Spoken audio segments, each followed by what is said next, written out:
Assalamualaikum warahmatullahi wabarakatuh. Perkenalkan nama saya Apriyadi Salim, NPM 241001065 dari kelas 1A non-reguler. Di sini saya akan membuat aplikasi yang namanya program hitung gaji karyawan berdasarkan e-learning dari FTI Algoritma dan Pemrograman 1. Nah, dari sini teman-teman bisa lihat ada beberapa input dan output. Inputnya yaitu nama, NIK, masa kerja, status karyawan, lalu status hubungan, lalu ada gaji pokok. Lalu di sini nanti ada proses kita bikin sini nanti lalu ada output. Outputnya adalah rincian gaji. Di sini ada nama, gaji pokok, mungkin ada beberapa tambahan lain yaitu bonus, lalu uang transport, mungkin bisa ada di sini. Jadi nanti saat kita pengerjaan kita tahu bahwa bonus uang transport ini adalah tambahan atau diinisiasi saat sesi proses. Jadi ada input, nanti ada proses, lalu ada output. Uang transport lalu ada tunjangan, lalu ada gaji bersih. Oke, jadi di sini nanti akan jadi inputnya adalah nama, NIK, masa kerja, lalu ada status karyawan, hubungan, gaji pokok. Lalu itu akan Maaf, lalu itu akan diteruskan kembali menjadi output. Lalu ada output tambahan di sini yaitu bonus, uang transport, tunjangan, gaji bersih yang akan diproses atau akan dihitung di bagian proses seperti itu. Di sini instruksinya kita bebas untuk berkreasi.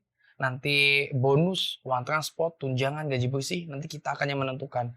Nanti teman-teman pun juga nanti bisa untuk menentukan berapa nilai yang cocok, berapa koefisien uang transport, tunjangan, gaji bersih, ataupun syarat-syarat tertentu yang menentukan si A mendapat uang transport, si B dapat tunjangan, dan lain sebagainya, begitu.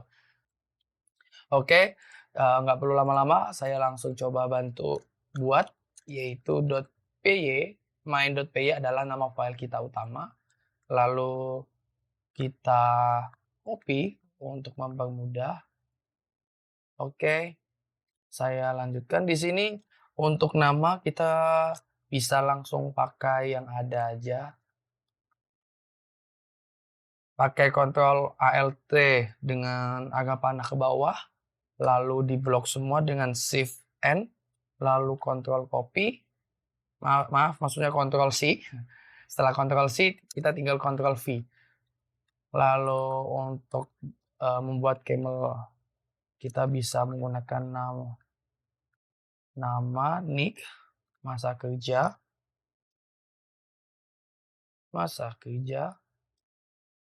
karyawan. Kenapa saya buat kecil semua?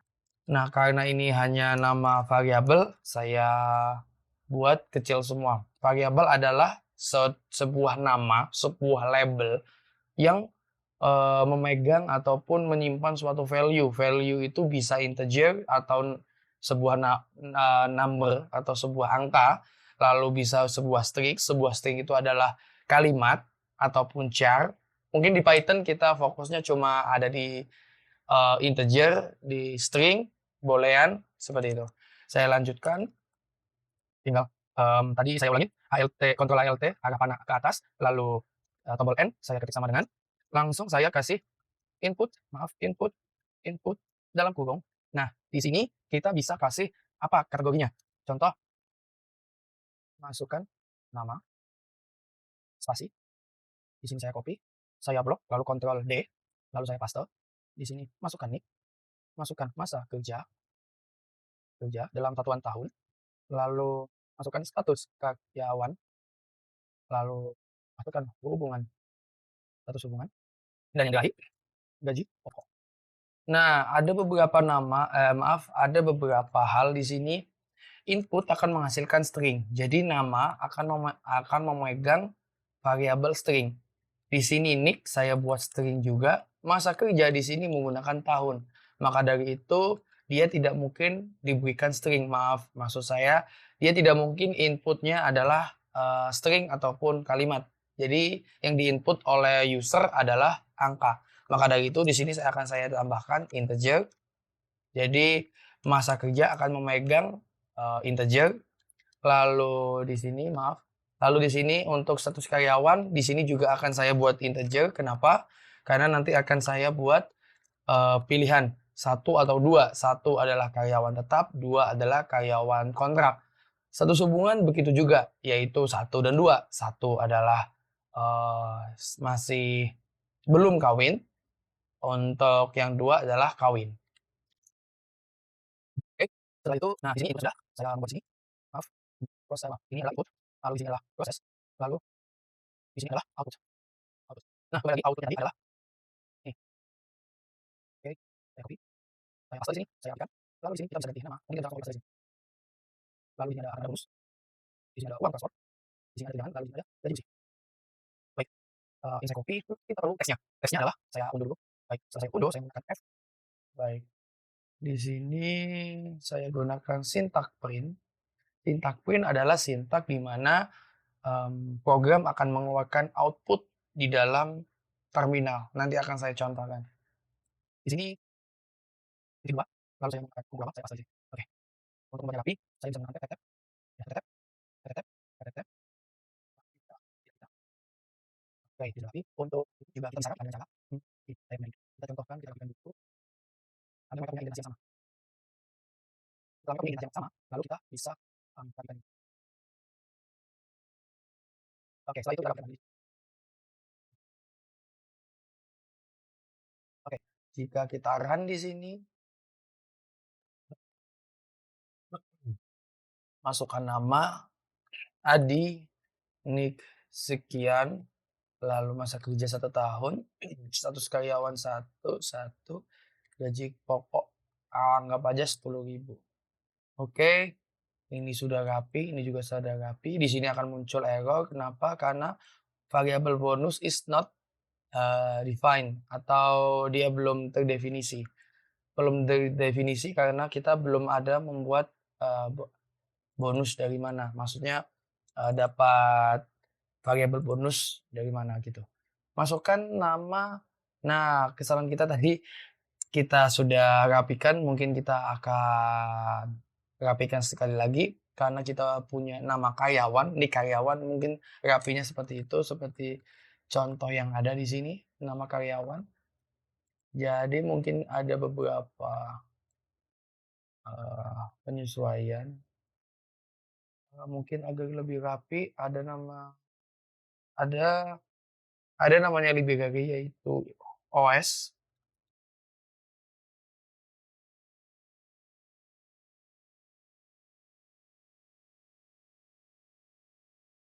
OS untuk menjalankan CLS yang ada pada terminal untuk membersihkan.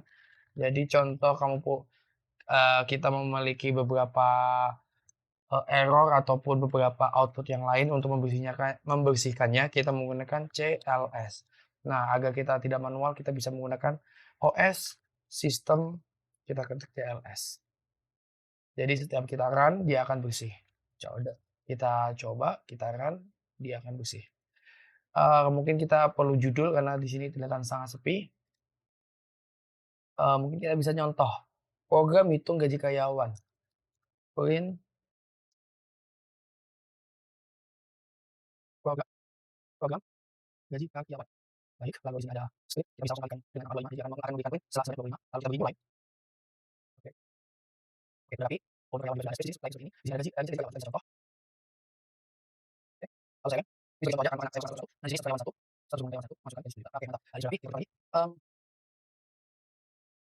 Bonus itu kita bisa kasih bonus untuk khusus karyawan tetap. Jadi kalau jika bukan karyawan tetap, maka dia tidak mendapatkan bonus. Kalau dia karyawan tetap, maka dia akan mendapatkan bonus. Jika demikian, kita bisa bonus sama dengan lol, lalu kita bisa bikin if status karyawan sama dengan 1, maka dari itu bonus kita kasih threshold berapa nih? Anggap aja bonus itu senilai 15%. Berarti kita kasih bonus di sini 0,15. Lalu kita kasih else, artinya jika dia tidak karyawan tetap. Maaf, di sini berarti kita kasih status karyawan sama dengan 2 karena karyawan tetap. Karyawan tetap adalah 2. Kalau kontrak kita tidak memberikan bonus atau bonus sama dengan 0. Karena bonus sama dengan 0, tidak ada perubahan, mungkin kita bisa rapikan dengan menghapusnya. Berarti gaji pokok kita kurung tutup dikali dalam kurung bonus dibagi 100, jadi kita konversi ke dalam percentage dulu atau ke dalam persen. Jadi 15/100 atau artinya 15% dari gaji pokok. Lalu kita tambah dengan uang transport dan uang tunjangan. Kalkulasinya sama. Berarti kita bisa tinggal copy paste di sini. Namun di sini yang kita ganti di sini adalah uang transport dan di sini tunjangan. Nah, mungkin di sini kita juga perlu agar maksud saya mungkin gini sih kita perlu pecah agar lebih mudah dibaca, yaitu dengan cara kita membuat nominal. Nominal bonus, lalu ada nominal uang transport dan nominal tunjangan. Maaf, saya bersihkan dulu, oke. Nah, kita bisa ambil perhitungan ini dan ini juga. Dan bonus kita ganti uang transport dan ini kita ganti tunjangan. Maaf, ada typo nominal uang. Oke. Jika sudah, kita bisa ganti nominal bonus, nominal uang transport, dan nominal tunjangan. Nah, ini semua sudah selesai. Kita masuk ke bagian kita bisa kasih pengecualian tunjangan jika kita berikan tunjangan jika dia karyawan tetap dan juga dia melebihi sekian tahun. Anggap aja karyawan tetap diambil 1 tahun. Berarti kita bisa tambahkan di sini mungkin 2 tahun ya kan. Pengangkatan karyawan tetap 1 tahun. Jika dia bertahan selama 1 tahun, kita akan berikan dia bonus. Maaf, maksud saya akan berikan dia tunjangan. Berarti di sini if status karyawan 2 yaitu status maaf ada typo di sini. Ada kesalahan. Status karyawan kita ubah menjadi status hubungan. If status hubungan sama dengan 2 yaitu kawin, dia sudah kawin dan juga dia sudah bekerja. Jadi kita masukkan uang transport dulu kalau dia sudah kawin, lalu kita tambahkan lagi if di sini. Yaitu if jika dia sudah kawin, kita lihat apakah dia karyawan tetap. If status karyawan. Atau mungkin kita pakai metode yang lain yang lebih bersih, yaitu dengan cara tunjangan kita turunkan. If kita gabungkan semua.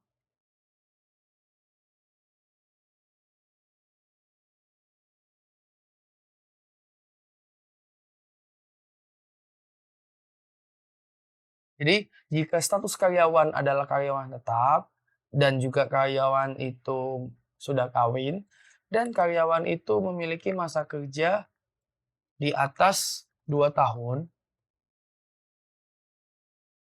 maka kita kasih tunjangan, mungkin harusnya tunjangan harus lebih besar dong.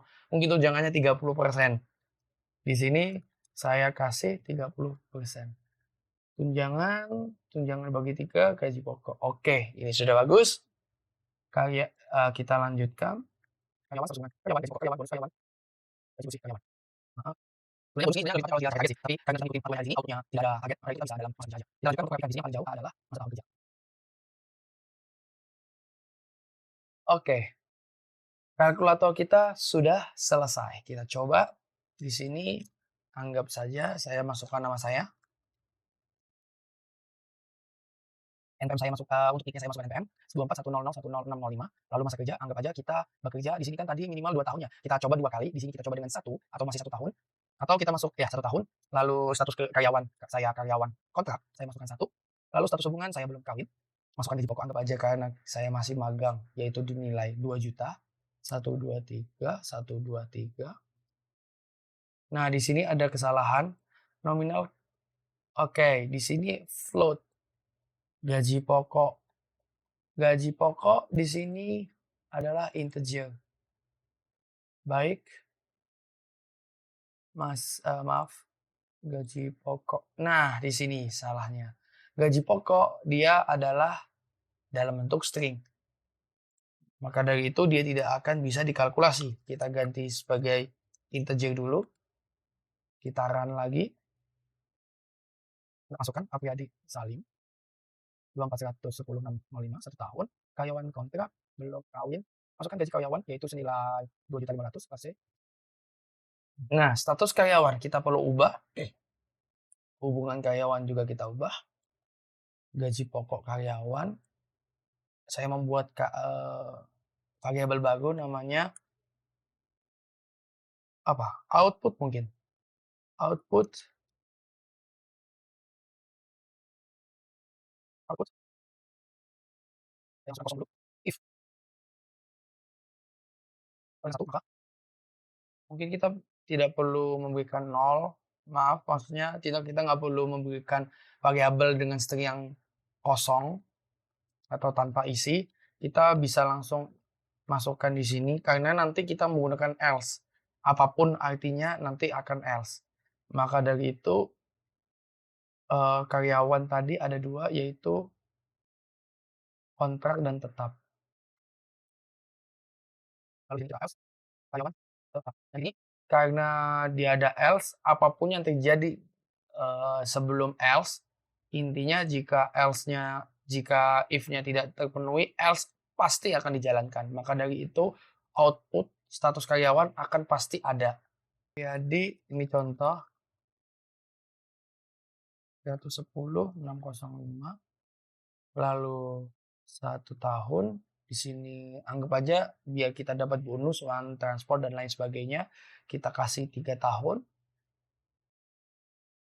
Maaf. Nah, di sini ada satu hal lagi. Kita tidak memasukkan jika user memberikan masukan yang salah. If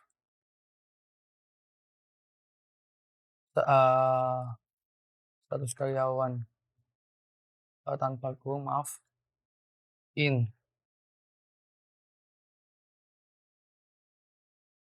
Oh ya, bisa kurung atau sih? Atau sebenarnya bisa saja. Uh, ada Python itu kita menggunakan guys. Oke.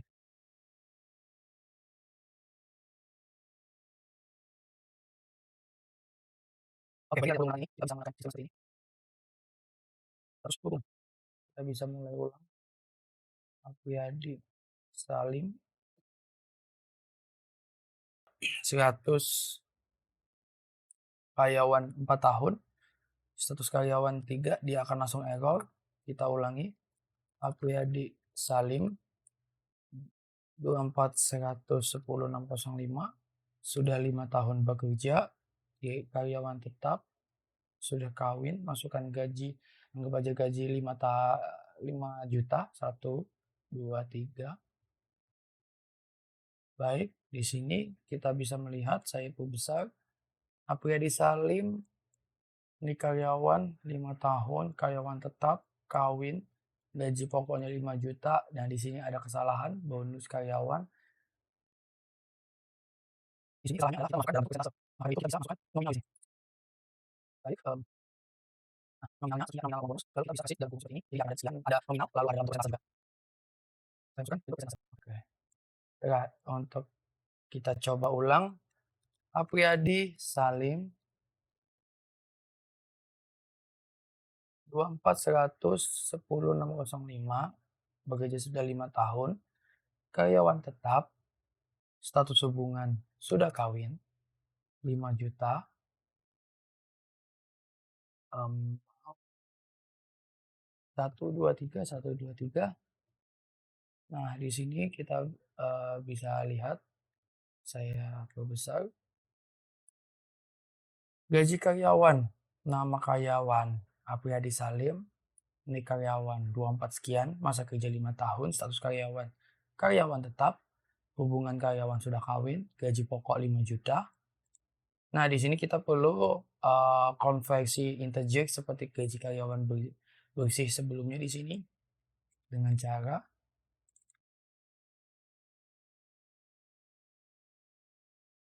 dan kita berikan RP di depannya.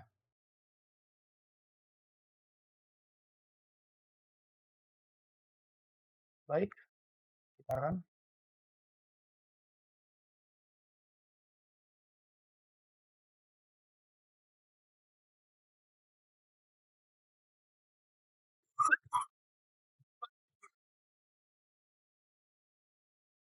sudah kawin 5 juta. Di sini ada rincian gaji. Nah, di sini akan lebih lengkap. Apriyadi Salim 24.110.605, masa kerja 5 tahun, seorang karyawan tetap, sudah kawin, gaji pokok karyawan di sini. Maaf, untuk ini tidak perlu persentase. Baik, teman-teman, ini adalah kode yang sudah jadi atau script yang sudah jadi. Sebenarnya kita bisa optimasi lebih lanjut seperti penggunaan fungsi untuk agar tidak ada pengulangan. Kita juga bisa menggunakan loop agar tidak ada pengulangan if. Lalu di sini seperti pemilihan ini, print ini, kita juga bisa menggunakan sebuah array lalu kita loop untuk ngeprint karyawan kontrak, karyawan tetap dan lain sebagainya. Kita juga bisa buat template pertanyaannya dan banyak hal yang bisa dioptimasi. Lalu kita juga sebenarnya bisa membuat sistem register, login, user, lalu kita bisa tambah karyawan dan lain sebagainya. Karena mengingat waktu kita yang sudah sangat panjang, kode ini atau script ini sudah cukup dan sesuai dengan instruksi untuk program hitung gaji karyawan yang ada pada website e-learning seperti itu. Ya, mungkin itu saja dari saya. Mohon maaf jika ada salah-salah kata. Terima kasih sudah menonton sampai akhir. Wassalamualaikum warahmatullahi wabarakatuh.